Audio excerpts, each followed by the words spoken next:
پوچھا کہ فرض نماز میں اگر کوئی پہلی صف میں کھڑا ہو، وضو ٹوٹ جائے، اب وہ کیا کریں؟ پہلی صف میں کھڑا ہے تو اس کا ایک یہ ہے کہ پہلی صف اگر نماز تو نہیں پڑھ سکتا وہ، چونکہ بغیر وضو کے نماز جائز نہیں، نماز اس کی ٹوٹ گئی. تو اب یہ کرے، وہ حدیث میں آیا کہ اپنا ناک پکڑ کر، تاکہ سمجھنے والے یہ سمجھیں کہ نکسیر وغیرہ پھوٹی ہے.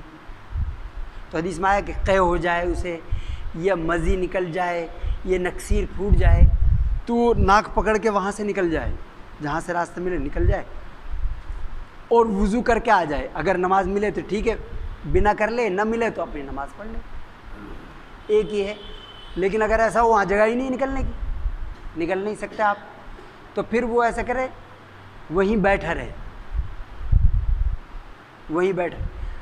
کچھ علماء یہ کہتے ہیں کہ اگر بیٹھنے سے بھی وہ آدمی شرم محسوس کرتا ہے تو وہ ایک نیت تو اس کی اب نہیں رہی، بغیر نیت کے وہ اپنے نماز کی طرح کرتے رہے، یعنی نماز تو اس کی نہیں ہوگی، تو بغیر نیت تو اس کی اب ہے نہیں، ختم ہو گئی کہ بھائی وضو ٹوٹ گئے میرے، وہ نماز نہیں ہو سکتی. تو اب بغیر نیت کے وہ ایسے ہی کرتے رہے نمازی کی طرح، اگر وہ پہلی صف میں ہے. ایک سوال یہ ہے کہ بنا وضو کے موبائل پر قرآن پڑھ سکتے ہیں یا نہیں؟ تو یہ اکثر علماء تو یہ کہتے ہیں کہ وہ اسکرین کو پیج کی طرح سمجھتے ہیں، تو وہ یہ کہتے ہیں بنا وضو کے اسے تو جہاں پیج ہے وہ اسے نہیں چھو سکتے، لیکن سائیڈ میں سے چھو سکتے ہیں، یعنی ٹچ نہ کرے اسے، ویسے پڑھ لے.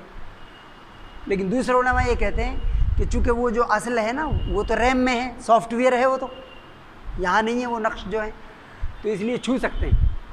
ان کے نزدیک وہ کہیں کہ جو اصل جو ہے اس کے نقوش ہیں وہ تو ریم میں ہے، سافٹ ویئر ہے، اسے چھوا نہیں جا سکتا.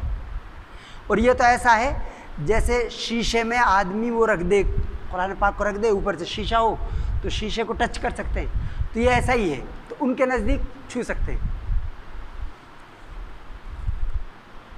ایک سوال یہ ہے کہ اگر کوئی خاتون نماز پڑھ رہی ہو تو ٹخنے سے اوپر کپڑا کھل جائے، یعنی سطر اس کا کھل گیا، تو سطر میں کوئی بھی حصہ اگر کھل جائے، یا چونکہ یہ بال جو ہے نا یہ بھی سطر میں داخل ہیں، جو عورت کے بال ہیں یہ بھی سطر میں داخل ہیں، تو اگر یہ کھل جائیں تو اگر تھوڑی دیر کے لیے جیسے دوپٹہ ہٹا یا یہاں سے کپڑا ہٹا پھر فوراً اس نے کر لیا تو اس سے تو کوئی بات نہیں، نماز ہو جائے گی. لیکن اگر وہ اتنی دیر تک کھلا رہا، جتنی دیر سبحان اللہ 3 بار سبحان اللہ کہہ سکتے ہیں، تو پھر نماز نہیں ہوگی. لیکن اگر جیسے کھلا تھا فوراً اس نے ڈھک لیا، بال سے وہ ہٹا تھا پھر فوراً ڈھک لیا، تو اس سے نماز ہو جائے گی.